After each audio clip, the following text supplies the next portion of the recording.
Hello दोस्तों, मेरा नाम इंदर बिश्नोई है।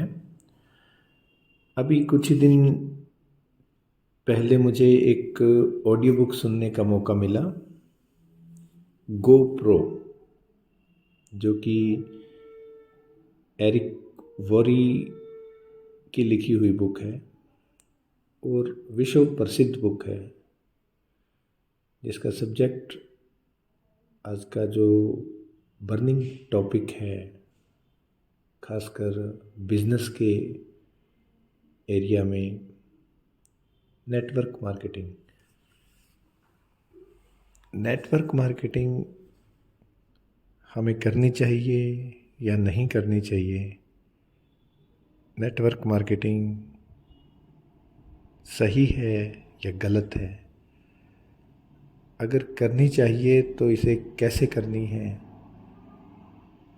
कि रिजल्ट्स हमारे पास रहें, और अगर नहीं करनी है तो हमें इसे क्यों छोड़ना चाहिए? ऐसे बहुत से सवालों के जवाब ये बुक हमें बड़े ही आसान तरीके से देती है।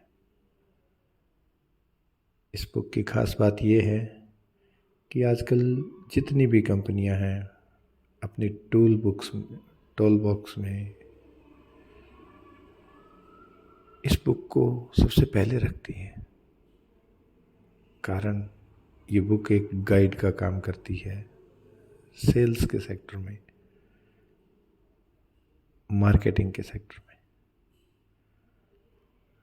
विश्व प्रसिद्ध बुक है। अगर हम इसका बुक परचेज़ करते हैं तो ये 2,500 से 3,000 रुपये के बीच में हमें मिलेगी। वो इसका इंग्लिश वर्जन मिलेगा। अगर हम हिंदी वर्जन के लिए जाते हैं या किसी और स्थानीय भाषा में इसको लेते हैं तो शायद 8 या 9,000 के करीब इसकी कीमत होगी। तो जो ऑडियो बुक मैंने सुना इसका, उसके अंदर 12 चैप्टर में इसको डिवाइड किया गया है। दीपक सिंह जी ने इसका ऑडियो वर्जन तैयार किया था, जो मुझे यूट्यूब पे मिला। मैं आप लोगों के साथ पूरे चैप्टर नहीं, इसके कुछ की पॉइंट्स हैं या जो निचोड़ निकल के आता है वो डिस्कस करने वाला हूँ।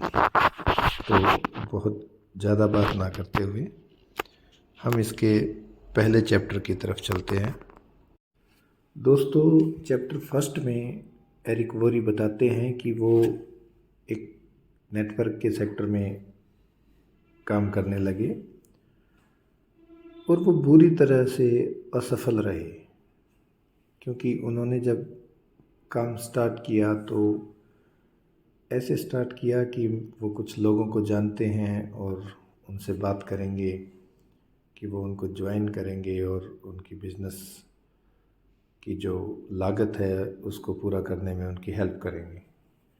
और बाद में एरिक वोरी देखते हैं कि अब वो लोग जो हैं वो उनके लिए प्रॉफिट क्रिएट करेंगे और उनकी लाइफ बड़े मज़े से चलेगी। यानी कि उन्होंने जो बिज़नेस प्लान था या कोई मार्केट बिज़नेस ज्वाइन किया था उसको इस तरीके से लिया कि एक लॉटरी का टिकट जैसे खरीदा। वो खुद कह रहे हैं कि मैं बुरी तरह से असफल रहा और जो मेरी पूंजी मेरे पास थी वो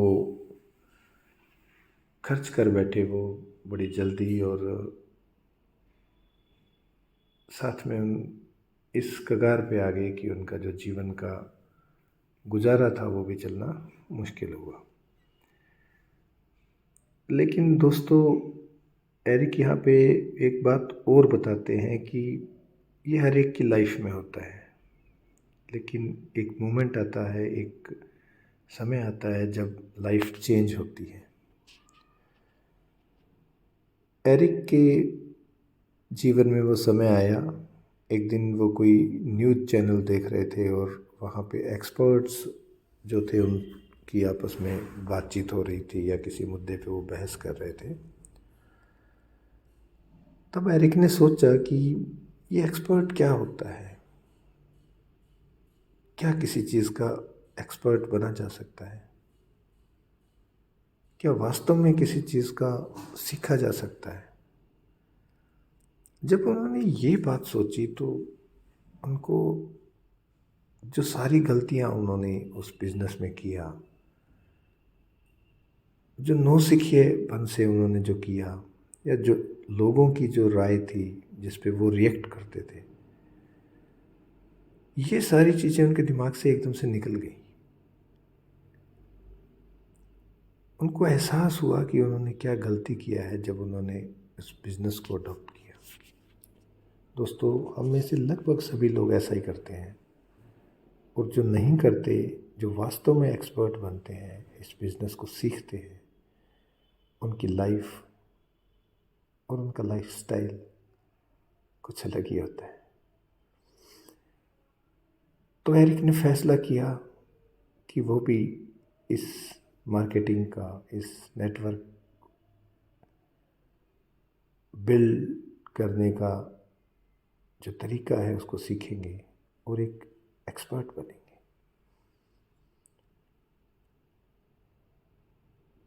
दोस्तों, जब उन्होंने डिसाइड कर लिया कि अब वो एक्सपर्ट बनने वाले हैं, तो बहुत सी चीज़ें सामान्य हो गई। बहुत सी जो मिथ थी उनके दिमाग में, जो डाउट्स थे, वो क्लियर हो गए कि वो सही समय पर इस बिज़नेस में नहीं आए हैं, या इस बिज़नेस का जो प्लान है वो गलत है, या कंपनी जो है उसका काम करने का तरीका गलत है, वो हमें सही तरीके से ट्रेन नहीं कर रही है, या उसके जो सीनियर्स हैं वो उसको हेल्प नहीं कर रहे हैं, वगैरह वगैरह, है ना। तो आगे वो बताते हैं कि वो विशेषज्ञ कैसे बने,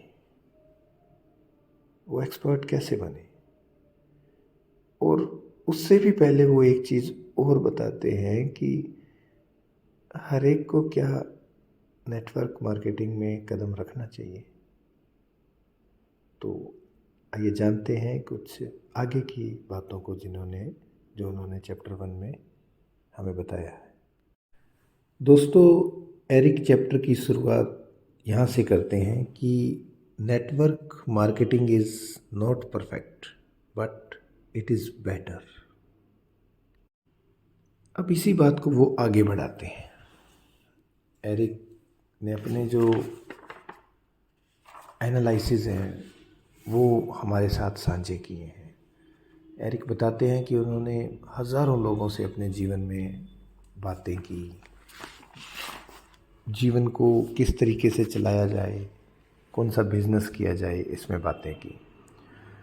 तो एक जो परफेक्ट करियर लिस्ट बन के सामने आया, जो लोगों की राय से उन्होंने एक खूबी उन्होंने क्रिएट की कि कौन सा एक ऐसा बिज़नेस होना चाहिए जिसमें इतनी खूबियाँ होनी चाहिए। तो पहले हम देख लेते हैं कि एक जो परफेक्ट बिज़नेस है उसके अंदर क्या क्या चीज़ें होनी चाहिए। उन्होंने बताया कि लोगों ने उनको बताया है, तो पहली चीज़ उसमें ये होनी चाहिए कि हमारा कोई बॉस नहीं होना चाहिए। ये जो लोग जॉब करते हैं वो बड़ी अच्छे से तरीके से जानते हैं कि बॉस क्या चीज़ होती है। दूसरा, कोई टाइम लिमिट नहीं होना चाहिए कि आप इतने बजे से इतने बजे तक यही करोगे और कोई काम नहीं कर सकते। कोई टारगेट नहीं होने चाहिए कि हमें ये अचीव करने हैं।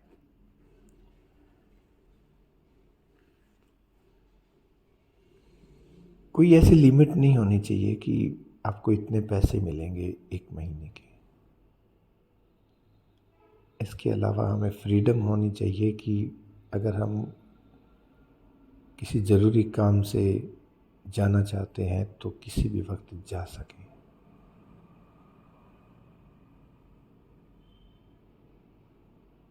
अगर हम काम अच्छे तरीके से कर रहे हैं तो हमें एक फ़िक्स अमाउंट ना मिले, हमारी पैसे भी अच्छे आने चाहिए।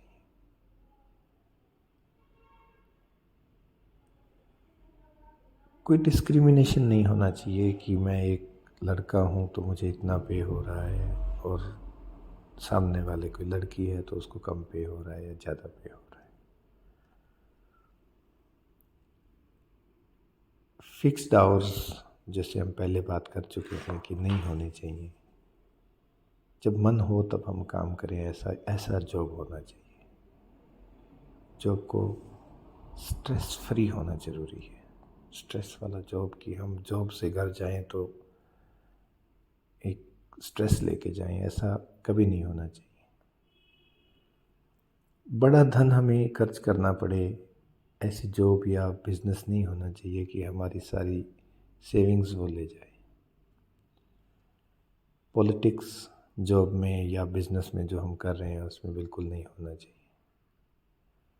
जल्दी ग्रोथ हो ऐसा बिजनेस होना चाहिए, है ना। उसमें अपॉर्चुनिटीज़ अच्छी होनी चाहिए ग्रोथ की।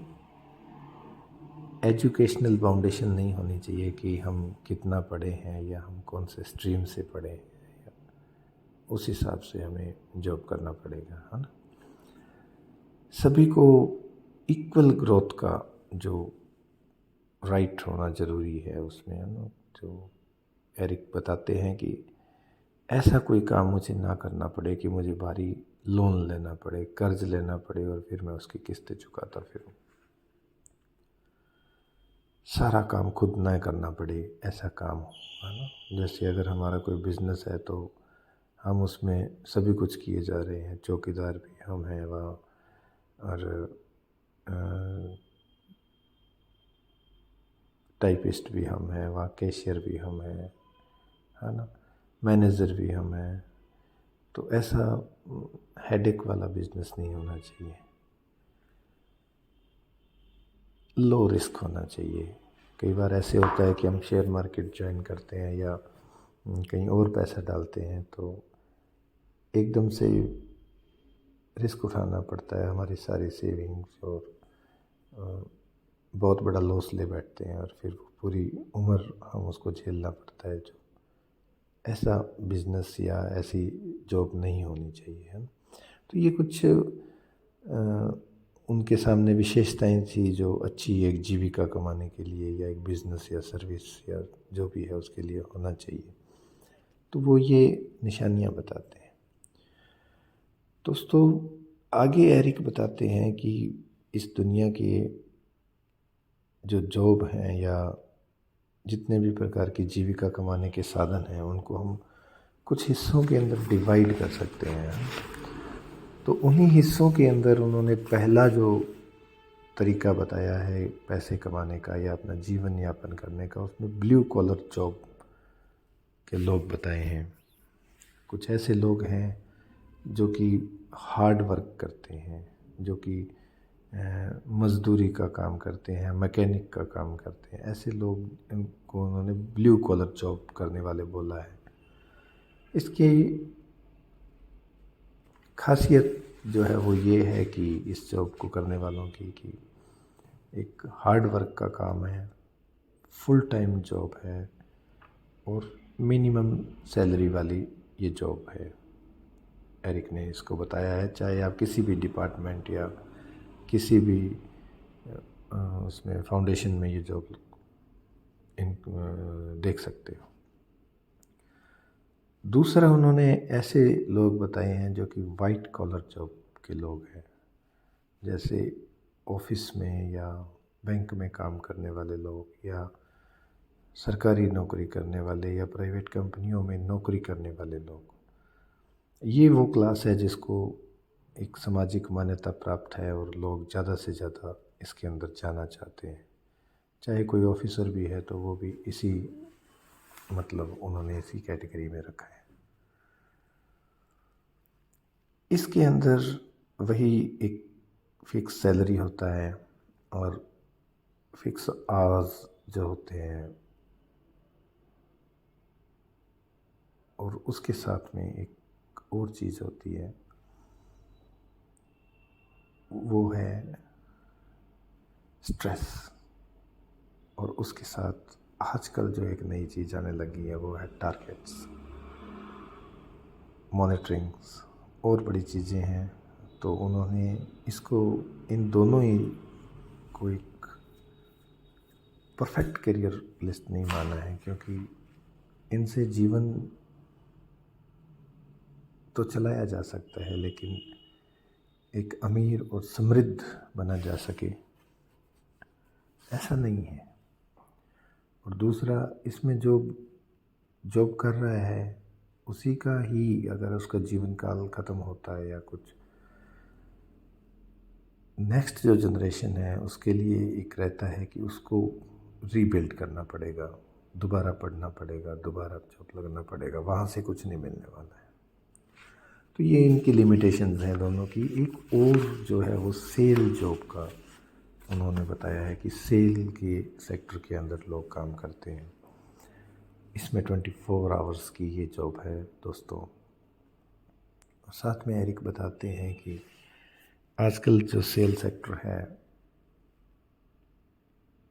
उसमें जो एक सेंध लगी है वो ये लगी है कि नेटवर्क मार्केटिंग को अगर हम छोड़ दें तो उसके अलावा ऑनलाइन जो बिज़नेस डेवलप होने लगा है वो उसको बड़ा तेज़ी से इफ़ेक्ट करता जा रहा है। तो एक हाई लेवल का कंपटीशन जो है, जो सेल सेक्टर के लोग हैं जो फेस करते हैं, और दूसरा सेल सेक्टर के लोग जब तक काम करते हैं तब तक उनके पास पैसा आ रहा है। जब भी उनका थोड़ा डाउन स्लोप आता है तो पैसा रुक जाता है, और जब पैसा आ रहा था तब उन्होंने जो अपना जीवन का स्टैंडर्ड मेंटेन कर लिया है उसको चलाने में बड़ी दिक्कतें उनको पेश आती हैं।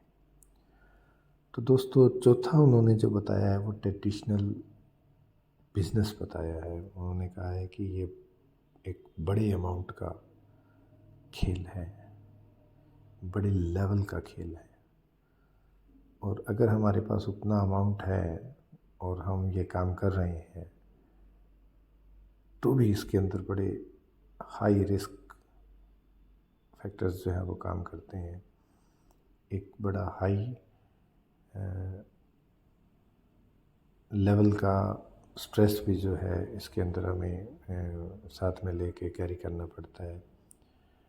एरिक ऐसा उसके बारे में कहते हैं। बाकी जो ट्रेडिशनल बिज़नेस करते आए हैं उनको ज़्यादा पता है कि इस बिज़नेस के क्या लॉस और क्या प्रॉफिट्स हैं। जब हम ऐसे बिज़नेस में होते हैं तो जो हमारे वर्कर्स हैं पहले उनका सब फुलफ़िल करना पड़ता है, उसके बाद में हमारा नंबर आता है कि हमें क्या बच रहा है। पांचवा उन्होंने बताया है दोस्तों द इन्वेस्टर्स। अब इसके बारे में मैं एक ही बात कहूँगा, जैसा कि एरिक ने बताया है कि अगर आप बहुत ज़्यादा एक्सपर्ट हो, अगर आप खिलाड़ी हो, माहिर हो उस गेम के, तो आप इन्वेस्टर बनिए। अदरवाइज़ छोटे इन्वेस्टर्स जो हैं वो अपनी छोटी सी पूंजी को कब गवा दे इसका पता ही नहीं चलता है। बहुत से एक्सपीरियंसेस हमारे पास ऑल अराउंड हमें मिल जाएंगे देखने के लिए। हाई रिस्क और सक्सेस जो है वो हमारे पे डिपेंड नहीं करती है। सक्सेस मार्केट पे डिपेंड करती है कि मार्केट कहाँ वर्क कर रही है, वो हाई लेवल पे है या वो लो लेवल पे है। ये हमारी जो कैपिटल है, जो पूंजी है, उसका निर्णय लेती है कि वो बढ़ेगी या घटेगी। दोस्तों, चौथा उन्होंने सिक्स्थ उन्होंने जो लास्ट बताया है वो नेटवर्क मार्केटिंग बताया है। लेकिन उससे पहले उन्होंने एक पॉइंट हमें समझाने की कोशिश की है, जिसको हम न्यू इकोनॉमी बोलते हैं। वो कह रहे हैं कि इकोनॉमी क्या है, हमें इसको समझने की बड़ी ज़रूरत है, क्योंकि जब तक हमने इसको नहीं समझा हमें डिसाइड नहीं होएगा कि हम क्या काम करें। आज एक जो अर्थव्यवस्था है वो बड़ी तेज़ी से चेंज होता जा रहा है दोस्तों। पहले की अर्थव्यवस्था के अंदर जो कर्मचारी था उसको बेस्ट माना जाता था कि अगर आप एक कर्मचारी हो, आप सर्विस पर्सन हो तो यू आर द बेस्ट। परंतु अब ये शिफ्ट हो रही है, ये जो चीज़ है वो धीरे धीरे शिफ्ट होती जा रही है। कर्मचारियों को जो पे है वो वर्किंग आवर्स पर नहीं मिल रही है। वर्किंग आवर्स के साथ साथ आपको परफॉर्मेंस सेक्टर पे डाला जा रहा है कि आप इतने घंटे काम करके इतनी परफॉर्मेंस देंगे तो आपको एक फिक्स अमाउंट हम दे पाएंगे। और दूसरा दोस्तों, पेंशन पहले जो एक लाइफ श्योरिटी देते थे कि वो बड़ी तेज़ी से ख़त्म होती जा रही है। एरिक कहते हैं कि बहुत से देशों में ये व्यवस्था लागू हो गई है और बहुत से में हो रही है, लेकिन जो भी देश इसको फेस कर रहा है वो सोच रहा है कि हमारे पे ये लादा जा रहा है, ये नई व्यवस्था लादी जा रही है, लेकिन ऐसा नहीं है। ये अर्थव्यवस्था जो नई आ रही है उसकी ये मजबूरियां हैं, क्योंकि अर्थव्यवस्था के साथ जो आजकल एक बड़ी चीज़ बदल रही है वो है टेक्नोलॉजी। अब टेक्नोलॉजी कहती है कि हमें कम लोगों की ज़रूरत है, क्योंकि सारे काम जो हैं वो कंप्यूटराइज्ड हो गए हैं, जो मशीनरी पे आ गए हैं। अभी कुछ ही समय पहले हम एरिक बताते हैं कि डिपेंड करते थे खेती बाड़ी पे। 90% लोग जो थे वो खेती बाड़ी करते थे, लेकिन अब बहुत से लोगों का काम जो है वो मशीन करने लगी है, वहाँ इतने लोग रिक्वायर्ड नहीं हैं। ऐसी उदाहरण हमें देखने को और मिलते हैं। हमने कुछ ही समय पहले देखा था कि बैंक्स में काम सारा हाथों से होता था, लेकिन आजकल कंप्यूटराइज्ड होने के कारण, मोबाइल होने के कारण बैंक के आधे से ज़्यादा काम कस्टमर खुद करने लगे हैं और वहाँ पे कर्मचारियों की ज़रूरत कम है।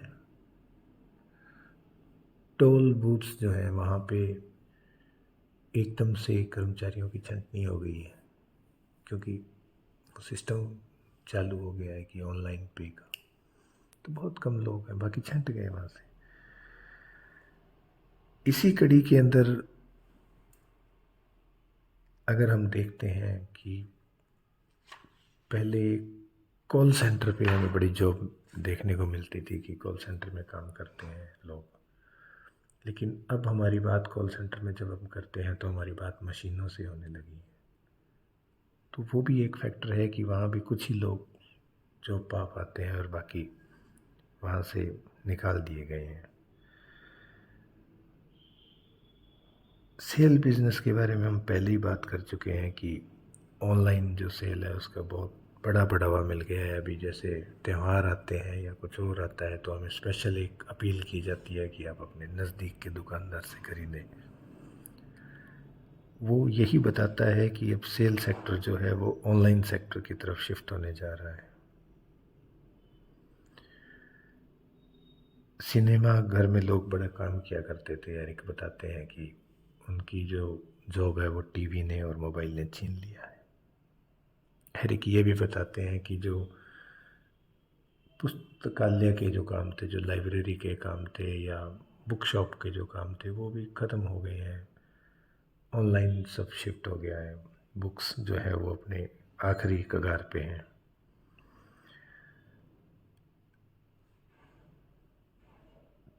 टेक्नोलॉजी है वो रिप्लेस कर रही है, वो कंपनियों का खर्चा घटाता जा रही है और कंपनी को अब लोगों की कम और मशीनों की ज़्यादा ज़रूरत रह गई है।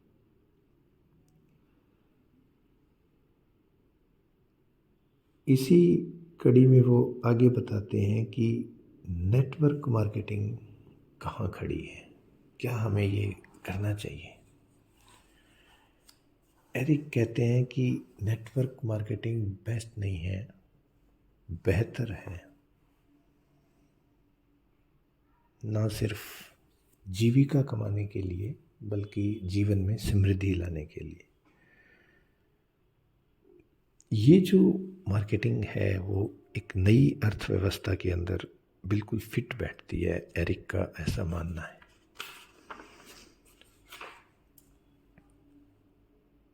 अभी देखो कि एरिक ये बताते हैं कि जो कंपनी है उसको नॉलेज देनी पड़ेगी ग्राहकों तक, चाहे वो किसी भी एरा में है, ग्राहकों तक पहुंचानी पड़ेगी। और एक नेटवर्कर का काम यही होता है कि वो उत्पाद की जानकारी लोगों तक पहुंचाए।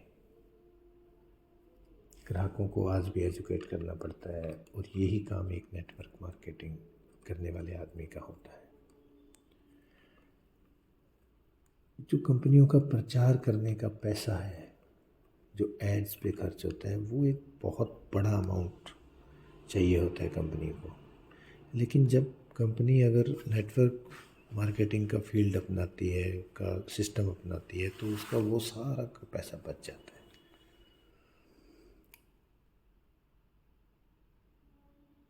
कंपनी को नेटवर्क मार्केटिंग के लिए स्पेशल कोई ट्रेनिंग्स नहीं देनी पड़ती, स्पेशल एम्प्लॉय नहीं रखना पड़ता जिसको कि घर बिठा के खिलाना पड़े।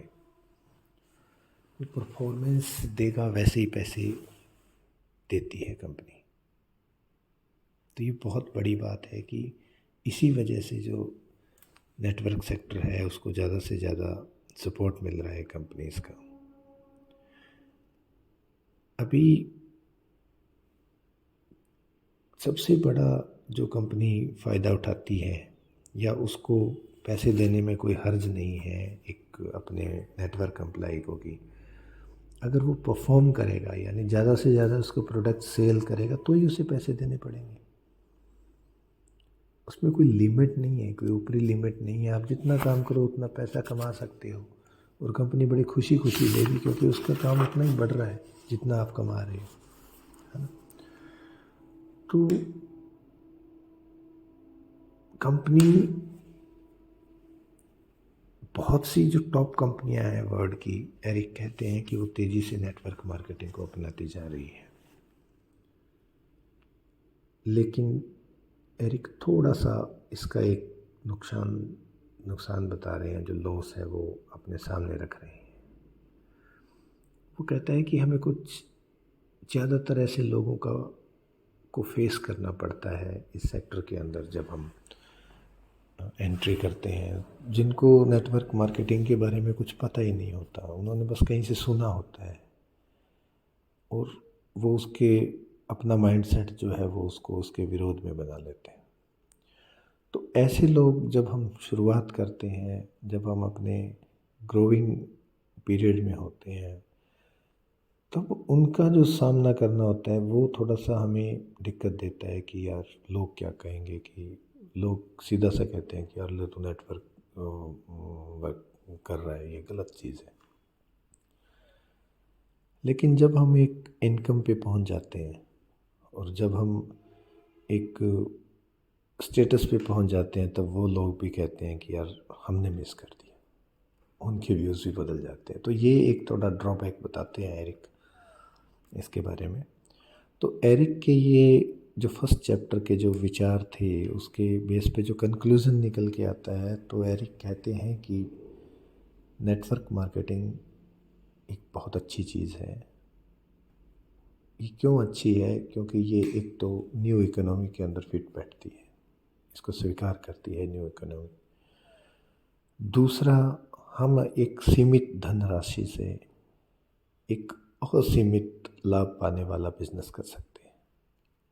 लेकिन जो एरिक लास्ट में जो बात बताते हैं वो ये है, इसके लिए जो रिक्वायरमेंट है वो है सीखना, वो है स्किल डेवलप करना। क्योंकि ऑलरेडी हम इतने स्किलफुल नहीं होते हैं कि हम किसी भी तरह का प्रोडक्ट सेल करें, या हम एक टीम बिल्ड कर लें, या हम एक मैनेजिंग डायरेक्टर बन जाएं। तो इसके लिए स्किल रिक्वायर्ड है। और बड़ी मज़ेदार बात है और बड़ी अच्छी बात है कि एरिक ने एक ही बुक के अंदर हमें वो सारे स्किल्स सिखा दिए हैं। तो नेक्स्ट चैप्टर में जो हम बात करेंगे वो एरिक ने हमें क्या स्किल बताए हैं और उन स्किल्स को हमने खुद के अंदर कैसे उतारना है, तो इस पे बात करेंगे। आज के लिए इतना ही दोस्तों, मिलते हैं चैप्टर 2 में। धन्यवाद।